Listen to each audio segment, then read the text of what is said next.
हिम्मत वाला। ज़रूरी नहीं है कि खुदा नखास्ता कोई माजूरी हो, सिर्फ हिम्मत और लगन की ज़रूरत है।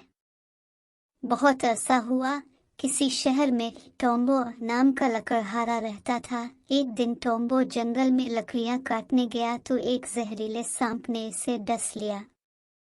इसका हाथ खौफनाक हद तक सूज गया। किसी रहमदिल अमीर शख्स ने इसका इलाज करवाया, मगर जहर फैलता रहा। आखिर इसका बायां बाजू काटना पड़ा। अब वो लकड़ियां नहीं काट सकता था।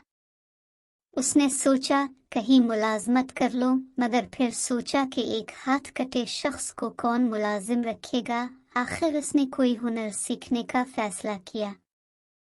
वो कुंग-फू कराटे सीखने के इदारे में दाखिल हुआ तो वहाँ मौजूद तमाम लोग इस पर हंस पड़े कि देखो, एक हाथ कटा शख्स भी कुंग-फू कराटे सीखेगा। क्या कुंग-फू कराटे सीखना इतना आसान काम है? टॉम्बो ने सोचा कि फिर जाऊं, मगर फिर हिम्मत करके कुंग-फू कराटे सीखने का फैसला कर लिया।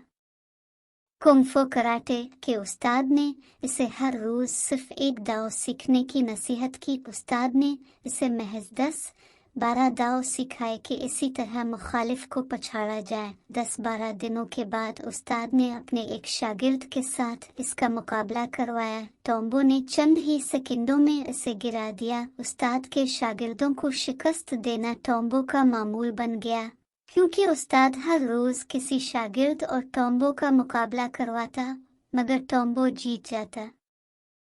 इसी दौरान कुंग-फू के आलमी मुकाबले का ऐलान हुआ। टॉम्बो ने इसमें भी हिस्सा लिया। फाइनल तक टॉम्बो मुसलसल जीतता रहा। टॉम्बो के मन मुकाबिल के दोनों हाथ सलामत थे। सबका ख्याल था कि टॉम्बो हार जाएगा। पहले राउंड में टॉम्बो को अगरचे चोटें लगे, मगर इसने हार नहीं मानी और पहले राउंड की तरह दूसरे राउंड में मुकाबला बराबर का रहा, अगरचे टॉम्बो जख्मी हुआ।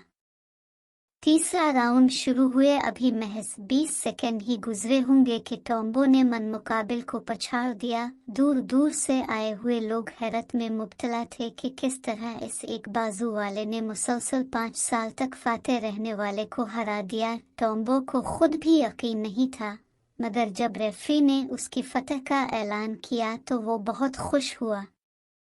मुकाबले के बाद वो अपने उस्ताद के पास गया।